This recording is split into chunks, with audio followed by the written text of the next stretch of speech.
ಬೆಂಗಳೂರಿನ ಮತ್ತಷ್ಟು ಸುದ್ದಿಗಳನ್ನು ಕ್ವಿಕ್ ಆಗಿ ನೋಡೋಣ ರೌಂಡ್ ಅಪ್ ನಲ್ಲಿ. ಫ್ರಾಂಚೈಸಿ ಹೆಸರಲ್ಲಿ ಮಾಡಿದ್ದ ಇಡ್ಲಿ ಗುರು ಹೋಟೆಲ್ ಮಾಲೀಕನನ್ನ ಕಾಮಾಕ್ಷಿಪಾಳ್ಯ ಪೊಲೀಸರು ಮುಂಬೈನಲ್ಲಿ ಬಂಧಿಸಿದ್ದಾರೆ. ಫ್ರಾಂಚೈಸಿ ನೀಡೋದಾಗಿ ಇಡ್ಲಿ ಗುರು ಹೋಟೆಲ್ನ ಮಾಲೀಕ ಕಾರ್ತಿಕ್ ಶೆಟ್ಟಿ ಚೇತನ್ ಎಂಬುವರಿಂದ 3 ಲಕ್ಷ ಹಣ ಪಡೆದು ವಂಚಿಸಿದ್ರು. ಇದರಿಂದ ಚೇತನ್ ಎಂಬುವರು ಕಾರ್ತಿಕ್ ಶೆಟ್ಟಿ ಪತ್ನಿ ಮಂಜುಳಾ ಹಾಗೂ ಆತನ ತಂದೆ ಮೇಲೆ ದೂರು ಕೊಟ್ಟಿದ್ರು. ವಿಷಯ ತಿಳಿಯುತ್ತಿದ್ದಂತೆ ತಲೆಮರೆಸಿಕೊಂಡಿದ್ದ ಆರೋಪಿಯನ್ನ ಪೊಲೀಸರು ಬಂಧಿಸಿದ್ದಾರೆ.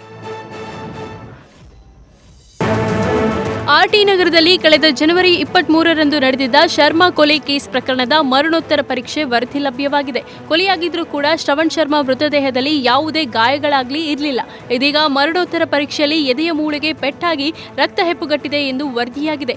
ಇನ್ನು ಈ ಕೊಲೆಯನ್ನ ಶ್ರವಣ್ ರೂಮ್ ಪಾರ್ಟ್ನರ್ ಉಜಾಲ ಎಂಬಾತ ಮದ್ಯ ತರಿಸಿಲ್ಲ ಅನ್ನೋ ಕಾರಣಕ್ಕೆ ಕೊಲೆ ಮಾಡಿರುವುದಾಗಿ ತಿಳಿದು ಬಂದಿದೆ. ಸದ್ಯ ಆರೋಪಿಯನ್ನ ಪೊಲೀಸರು ಜೈಲಿಗಟ್ಟಿದ್ದಾರೆ.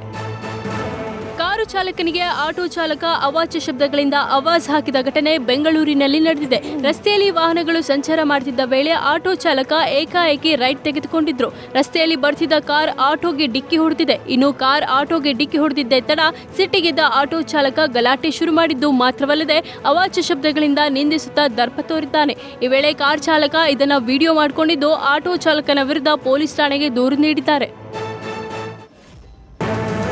ಚೀನಾದಿಂದ ತರಿಸಲಾಗಿದ್ದ ಮೊದಲ ಡ್ರೈವರ್ಲೆಸ್ ಬೋಗಿಗಳು ಇಂದು ಮುಂಜಾನೆ 3:30ಕ್ಕೆ ಬೆಂಗಳೂರಿನ ಹೆಬ್ಬಗೋಡಿ ಡಿಪೋಗೆ ಬಂದಿಳಿದಿದೆ. ಈ ಬೋಗಿಗಳನ್ನು 3 ಲಾರಿಗಳ ಮೂಲಕ ಬೆಂಗಳೂರಿಗೆ ತರಲಾಗಿದ್ದು ಅವುಗಳನ್ನು ಆರ್ವಿ ರಸ್ತೆಯಿಂದ ಬೊಮ್ಮಸಂದ್ರದ ಹಳದಿ ಮಾರ್ಗದಲ್ಲಿ ಓಡಾಟ ನಡೆಸಲು ತಯಾರಿ ಮಾಡಿಕೊಳ್ಳಲಾಗುತ್ತಿದೆ. ಚೀನಾ ಮಾಲೀಕತ್ವದ CRRC ನಾನ್ಜಿಂಗ್ ಪುಜೇನ್ ಕಂಪನಿ ಲಿಮಿಟೆಡ್ನಿಂದ ತಯಾರಿಸಲ್ಪಟ್ಟ ಮೆಟ್ರೋ ರೈಲನ್ನು 2 ತಿಂಗಳವರೆಗೆ ಪ್ರಾಯೋಗಿಕ ಪರೀಕ್ಷೆ ನಡೆಸಿದ ಬಳಿಕ ಈ ರೈಲಿನ ಸಂಚಾರ ಆರಂಭಗೊಳ್ಳಲಿದೆ.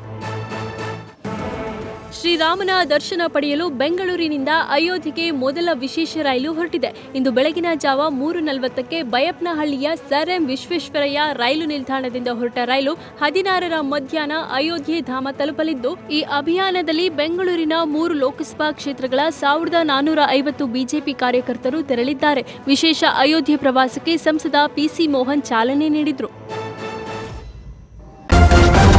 ನ್ಯೂಸ್ ಫಸ್ಟ್ ನಿರ್ಭೀತಿಯಿಂದ ನಿಮ್ಮ ಪರವಾಗಿ.